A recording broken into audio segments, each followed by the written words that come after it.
स्कूलों को बम धमाके से उड़ाने की धमकियां कम नहीं हो रही हैं। जुमे के रोज तो दिल्ली से लेकर मुंबई और बेंगलुरु तक तकरीबन 100 स्कूलों को बम से उड़ाने की धमकियां मौसूल हुई। बेंगलुरु में कम से कम 40 और दिल्ली में 50 से ज्यादा स्कूलों को ये धमकियां मिली हैं, जिसके बाद हर तरफ अफरा तफरी फैल गई।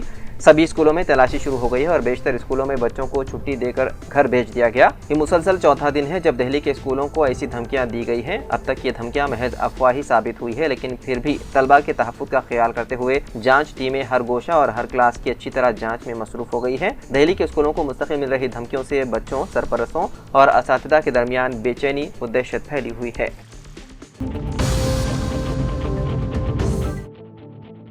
बीआरएस के कारगुजार सदर व एमएलए केटीआर ने कहा कि उन्होंने आंध्र प्रदेश के वजीर नारा लोकेश से मुलाकात नहीं की है। उन्होंने कहा कि अगर मुलाकात की ज़रूरत पड़ी तो वो आधी रात में नहीं बल्कि दिन की रोशनी में करेंगे। ताहम केटीआर ने सवाल किया कि क्या लोकेश से मिलना गलत होगा। उन्होंने कहा कि लोकेश मेरे छोटे भाई की तरह है। उन्होंने कहा कि लोकेश एक अच्छा पढ़ा लिखा नौजवान है और उनके दरमियान अच्छे ताल्लुकात है। केटीआर ने बगैर किसी सबूत के मंशियात और हीरोइन के बारे में गैर जरूरी इल्जामात लगाने पर उन पर तनकीद की। उन्होंने कहा कि वो किसी भी वक्त किसी भी बहस के लिए तैयार हैं। उन्होंने रेवंत रेड्डी को चैलेंज किया कि अगर उनमें हिम्मत है तो सबूत दिखाएं। उन्होंने कहा कि रेवंत रेड्डी को किटी पार्टी आंटियों की तरह बात नहीं करनी चाहिए और जोर देकर कहा कि रेवंत रेड्डी कभी केसीआर के सतह तक नहीं पहुँच पाएंगे। केटीआर ने यहाँ तक मशवरा दिया कि रेवंत रेड्डी के अहल खाना को उन्हें दिमागी अस्पताल दिखाना चाहिए।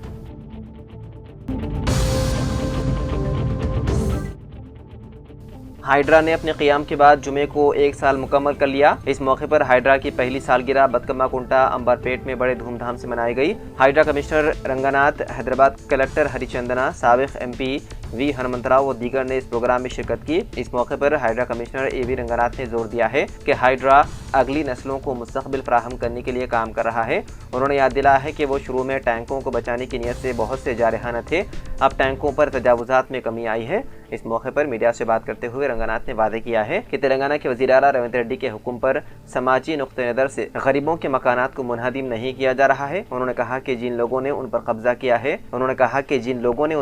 किया हुआ है वो हाइड्रा पर तनकीद कर रहे हैं। उन्होंने कहा कि वज़ीर आला रेवंत रेड्डी 21 सितंबर को बतकम्मा कुंटा का इफ्तिताह करेंगे। उन्होंने हाइड्रा को इन्हिदाम और तरक्की से ताबीर किया है।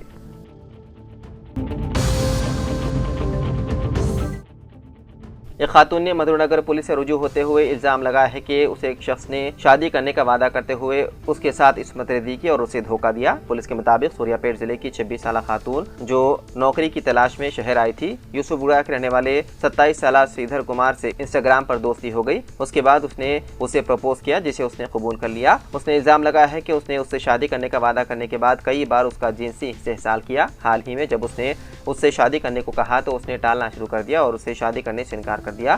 श्रीधर ने मजीद धमकी दी कि अगर उसने इस मामले के बारे में किसी को शेयर किया तो वो उनकी निजी तस्वीर और वीडियोस को पब्लिक कर देगा। जुमेरात को खातून की शिकायत की बुनियाद पर मधुरनगर पुलिस ने इस्मत रेज़ी और धोखाधड़ी का मुकदमा दर्ज करते हुए मुलजिम श्रीधर को पकड़ने की कोशिश की जा रही है।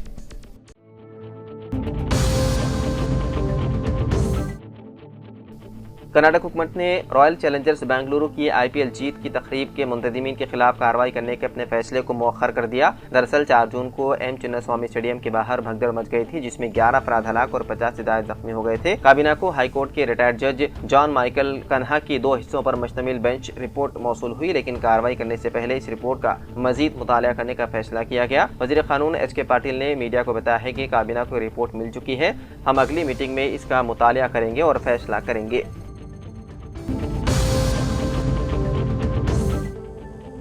रंगारेड्डी जिले के आदिबटला के करीब आउटर रिंग रोड पर एक खौफनाक सड़क हादसा पेश आया। आज सुबह तकरीबन 3 बजे के वक्त एक कार ने पीछे से एक लॉरी को टक्कर दे दी। इस हादसे में 3 अफराद की मौके पर ही मौत हो गई, जबकि एक और शख्स इलाज के दौरान अस्पताल में दम तोड़ गया।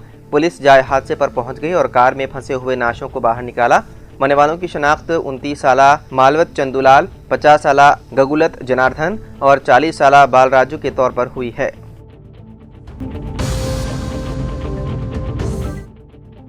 जमीन के बदले नौकरी घोटाला मामले में सुप्रीम कोर्ट ने राष्ट्रीय जनता दल यानी कि आरजेडी के सरबराह लालू प्रसाद यादव को बड़ा झटका दिया है। अदालत ने उनके खिलाफ दिल्ली अदालत की कार्रवाई पर रोक लगाने से इनकार कर दिया। ताहम उन्हें अदालत में ज़ाती पेशी से कुछ राहत जरूर दी गई है। जस्टिस MM सुंदरेश और जस्टिस N कोटेश्वर सिंह पर मुश्तमिल बेंच लालू यादव की तरफ से दायर की गई अर्जी पर समाअत कर रही थी। बेंच ने दिल्ली हाई कोर्ट से कहा कि वो लालू यादव की तरफ से दायर CBI की FIR को मनसूख करने की अर्जी पर जल्द समाअत करे।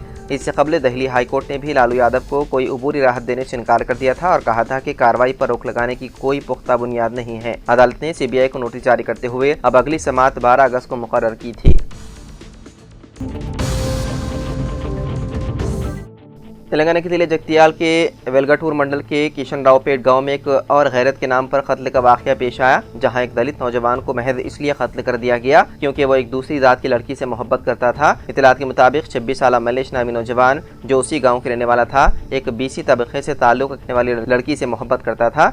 लड़की के वालिद ने कई बार उसे समझाया कि वो उनकी बेटी के करीब न आए, मगर मल्लेश अपनी मोहब्बत पर कायम रहा। इस पर लड़की के वालिद ने उसके खिलाफ पुलिस में मुकदमा भी दर्ज करवाया था। ज़राए के मुताबिक हालिया दिनों लड़की के लिए रिश्ते देखे जा रहे थे, जिसकी खबर मिलने पर जुमेरात के रोज मल्लेश लड़की के घर पहुंचा और वहां झगड़ा हुआ। उस वक्त लड़की का वालिद घर पर मौजूद नहीं था, मगर घर वालों ने उसे इत्तला दे दी। बरहम लड़की का वालिद अपने भाई यानी कि लड़की का चचा के साथ फौरी तौर पर मल्लेश की तलाश शुरू कर दी। जैसे ही उन्हें पता चला कि मल्लेश वेलगटूर की तरफ आ रहा है, दोनों ने एक पुल के करीब उस पर हमला कर दिया। उसे कोटी लिंगला रोड के करीब पुराने वाइन शॉप के पीछे ले जाकर चाकुओं से हमला करते हुए हलाक कर दिया गया। इतना मिलते ही पुलिस मौके पर पहुंची और खून में लथपथ नाश की शनाख्त मल्लेश के तौर पर की। मकतूल के वालिद राजैया ने शिकायत दर्ज करवाते हुए कहा कि उसके बेटे को बेदर्दी से मारा गया और कातिलों को सख्त सजा दी जाए। पुलिस ने इस सिलसिले में मुकदमा दर्ज करते हुए मशरूफ तहकीकात है।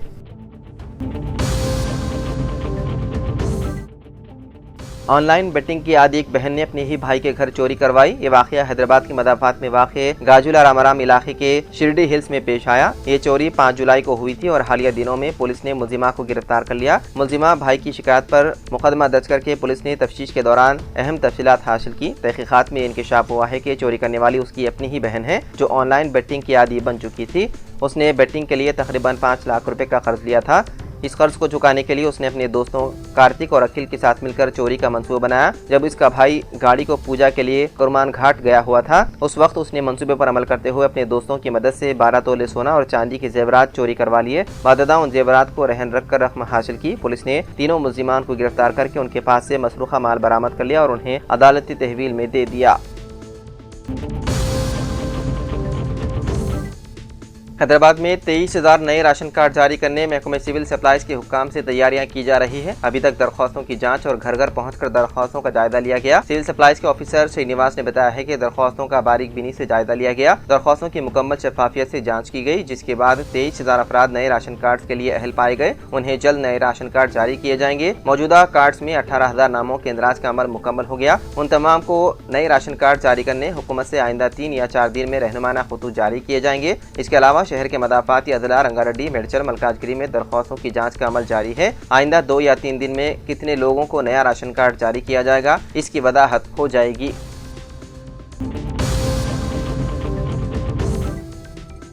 वज़ीर आला रेवंत रेड्डी ने कहा है कि KCR खानदान में क़ियादत के मसले पर जंग जारी है। उन्होंने सवाल किया कि KCR कायद अपोजिशन के ओहदे पर KTR को फायज करने के लिए तैयार क्यों नहीं है। नई दिल्ली में मीडिया से गैर रस्मी बातचीत करते हुए वज़ीर आला ने KCR खानदान को सख्त तनकीद का निशाना बनाया। उन्होंने कहा कि रुकन कौंसिल कविता को खुद उनके खानदान में अहमियत नहीं दी जा रही है। KTR अपनी बहन कविता की क़ियादत को तस्लीम करने के लिए तैयार नहीं है। उन्होंने रिमार्क किया कि KTR BRS के वर्किंग प्रेसिडेंट या स्लीपिंग प्रेसिडेंट हैं, वो नहीं जानते। वज़ीर आला ने कहा कि उन्हें शख्सी तौर पर किसी से दुश्मनी या इख्तिलाफ नहीं है। KCR मेरे लिए सियासी हरीफ के अलावा कुछ नहीं। तेलंगाना रियासत के लिए KCR ने जितना नुकसान करना था कर दिया। साल 2004 से 2014 तक 700 TMC पानी गैर कानूनी तौर पर रायलसीमा मुंतकिल किया गया। KCR ने पानी के मसले पर रियासत के साथ जो नाइंसाफ़ी की है उसे किसान कभी मुआफ नहीं करेंगे। इसके अलावा वज़ीर आला ने KTR के अतराफ ड्रग्स गैंग की मौजूदगी का संगीन इल्ज़ाम आयद करते हुए कहा कि उनके अतराफ मौजूद लोग ड्रग्स का इस्तेमाल करते हैं, लिहाजा उनकी बातों को अहमियत देने की ज़रूरत नहीं है।